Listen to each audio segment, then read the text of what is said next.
my Harley's my thing. That's a thing that helps me own my power. Not only standing in my power, but you have to do that thing, whatever that thing for you is, that brings up your confidence level.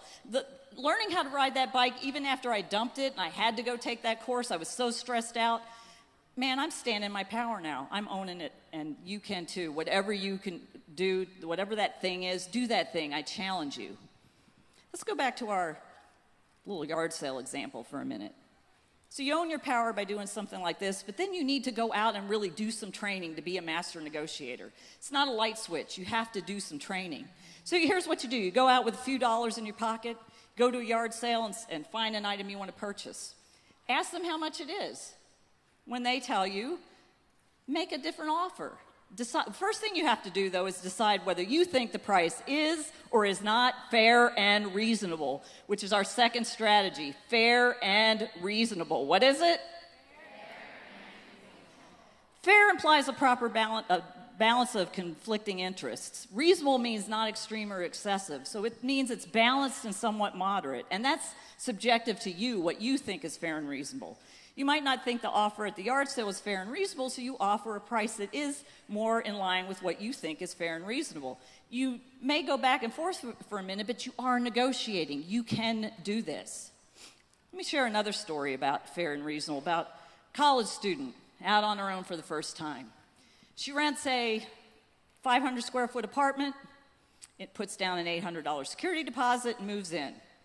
Year later, the guy says, I'm going to raise the rent. She says, I'm going to move out. Well, in the state of California, you're entitled to a pre-move out walkthrough inspection, so they come and tell you what you need to fix so you get your deposit back. He comes over 2 weeks before and says, give it a good cleaning. She invests in a deep move-out clean, a service to come and do that, and he comes back on the final day and looks around and says, oh, I would have cleaned the baseboards a little better, but looks good. Now, based on that, how many of you think that you would have gotten some, if not all, of your deposit back by a show of hands? Yeah, pretty much everybody in here. Exactly what I would have thought, too. However, much to her surprise, she only got back $98 of the $800 deposit. Is that fair and reasonable? No. Let's take a look at the landlord's deductions. $235 for 13 and a half hours of cleaning. What did he use to clean the place? A toothbrush? I mean, half the deductions were for cleaning. $100 to clean those blinds, $65 to clean that carpet. Then he was charging her for things he hadn't even done yet. See, this is where you have to start and decide, is this or is this not fair and reasonable? That obviously was not fair and reasonable. So she made a determination she wanted to get about $400 back. She wrote a letter outlining each of the points that she disagreed with, actually the whole thing, and she sent it off certified and waited for a response to come back. She did some research. She contacted the LA County Office of Consumer and Business Affairs and found out she had a pretty good case if she wanted to take it to court. Also researched the California Landlord-Tenant Code and found out if she did take it to court and won, that they could award her up to 2 times her security deposit plus court costs. So she decided, I'm going to go to court if that's the way it goes. Sent the letter and waited for a response. Said, if I don't hear back from you in 2 weeks, I'm taking it to court. 2 weeks later, he calls her. She leaves a voicemail. She doesn't call him back right away because she wants to prepare for the impending negotiation. However, there was no negotiation. Apparently, he got concerned that she didn't call him back right away and the 2 weeks had expired, so he sends the whole deposit back. Give a round of applause to that college student, my daughter, Marissa Fernandez.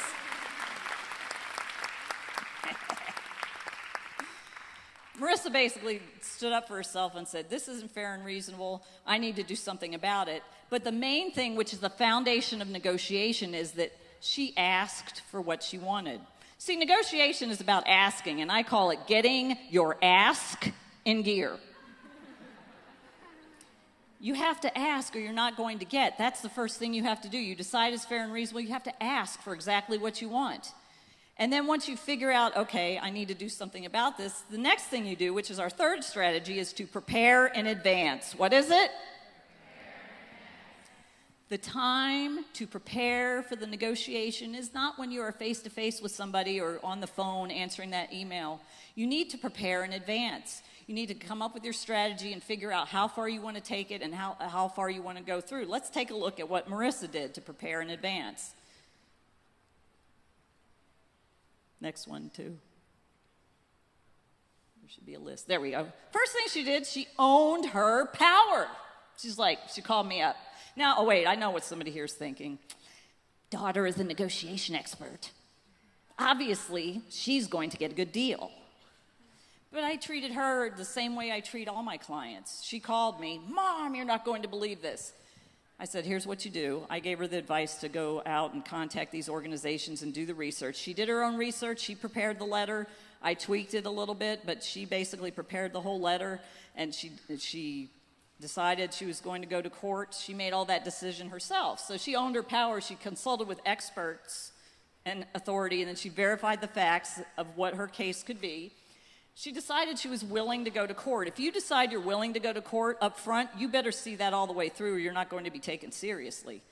And she decided that back in the back. And then basically the final thing she was doing was she was calling the landlord on his stuff, which is a lot of times what you're doing in negotiation. That's why people don't like it, because it's conflict, it's confrontational. But if you get comfortable doing it, you get more comfortable asking. That's why you go out to yard sales and do the small things, because it'll help you build your confidence and make you feel stronger in the bigger things. So she owned her power. She stood up for herself, and she got the whole deposit back. She wasn't expecting it. She wanted at least $400, but hey, took the whole deposit. They had a phone conversation, and he said, well, why didn't you just call me? And she said, well, I do everything in writing. She learned that from a negotiation expert. And we sent it certified, so obviously it was official looking to him. And he said, well, judging by your letter, you said you were unwilling to negotiate. And she said, well, I said to call me. And he said, well, are you willing to negotiate then? She said, no, you already sent the whole deposit back. He said, well, I see how you are. Yeah, we see how you are. Next. So, yeah, prepare in advance. Now, the next strategy is something a lot of people don't think is a very important part of negotiation. It's look the part. What is it? Oh, I forgot about that quote. Just go ahead. Forgot about that quote being in there. Look the part. Now, have you ever been somewhere where you look at the speaker who's on stage and you look at the program and the speaker doesn't look the same? And I teach this stuff. I just changed my hair recently, so I have to get caught up with my headshots and stuff. It takes a minute because I had really dark hair and I've now gone lighter, putting some highlights and stuff so I can look the part better. But there's that time where you're looking at the speaker, you're like, and if any of you did that, you probably didn't hear the first part of what I said because you're like, is that the speaker? Is that the one that's in here? It doesn't look like her. The importance of looking the part and matching your marketing materials. Now, I must say that I didn't always look this fabulous. Because for 23 years, I wore combat boots and camouflage.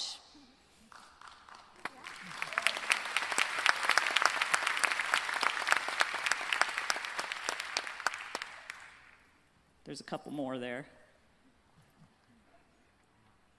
I thought being feminine and girly was wearing floral prints.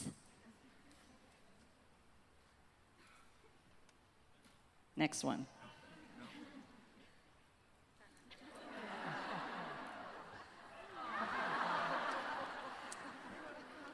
Hey, I didn't know.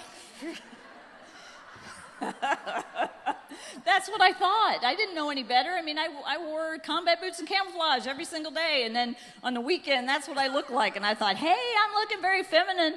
Well, floral prints is the furthest thing that I should wear. I know floral prints look great on other people. I am just obviously not one of those, as you can see here. But sometimes you need to invest, because I didn't really know that it was important to look the part. It was how you look. Unfortunately, we're in a visual society. How you look, how you present yourself speaks volumes before you even utter a word. Some, people, we judge. We're a visual society. Sometimes it's important to invest in a coach or a consultant that has more knowledge about a topic than you do. I invested in two different image consultants that helped me with color choices, styles, and how to really look the part so I could look like this. And this. Looking the part is a very important part of your presentation. Not only as a speaker, but when you're negotiating with somebody, they're going to judge your power by how you walk in. And like, everybody can't wear black, but we as women get told all the time, wear black, wear black, wear black. And some of us look great in black, but some of us need some different color. I mean, blue is my brand color, but it's a color of power, it's a color of trust, but it's also a color that complements me. So I wear colors and styles that complement me. And shoes. I'm a shoe girl. I don't have to wear combat boots anymore. But before I get to the last strategy, I want to give you guys a gift. Oh, there's some more cool pictures of me. Yeah, that's my new headshot right there. So that one in the middle, that's the new me, which is going to go on all my marketing stuff, but it takes a minute to get all that together. So I thought I'd make a joke about myself, because I don't look like this right now. So next slide. So I want to give you, I didn't bring any books to sell. I want to gift anybody who doesn't have my book a copy of my Think Like a Negotiator book. Now you have to cover the shipping because I have to ship it out, but I'll sign it for you and send it to you. So if you go to tlnbook.com, I'd love to gift that to you. If you'd like a copy of my book, there's 50 strategies in there. I've only shared a few, but there's 50 strategies in there to help you, whether you're personal, professional life, multi-million-dollar deal, works on relationships, it works on everything. And my desire is for you all to have takeaways to be a master negotiator. So I think it's like $7.95 shipping. I'll stick in a little envelope, sign it, send it out to you, and this week actually. And you'll get it probably next week sometime. So love to gift that to you along with the 52 negotiator tips. Yeah, it's my gift to you. I want everybody to be a better negotiator. So now I'm going to share the most powerful strategy in negotiation. Stop talking.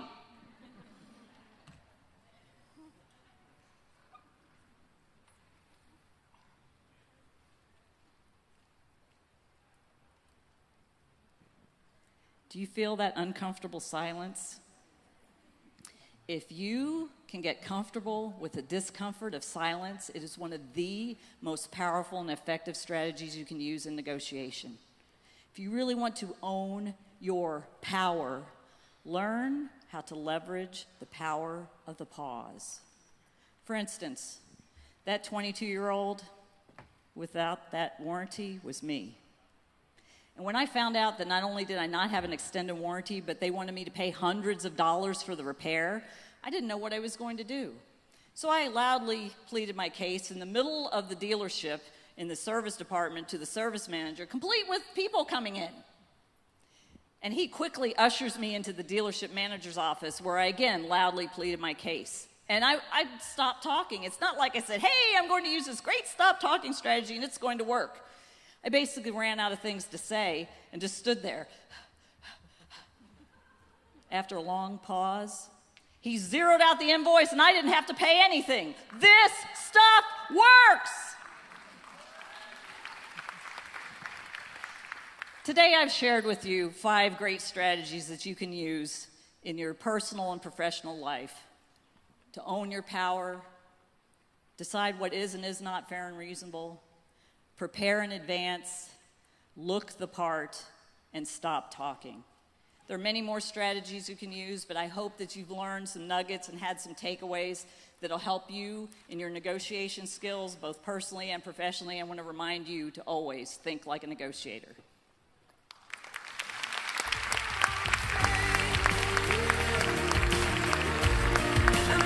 Great tips. Thank you so much, Eldonna.